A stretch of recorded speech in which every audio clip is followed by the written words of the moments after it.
What's the meaning of assertion?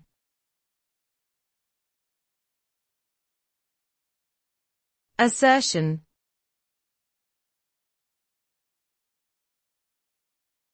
Assertion.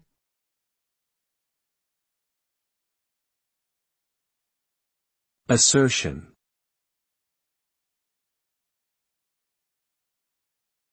Assertion.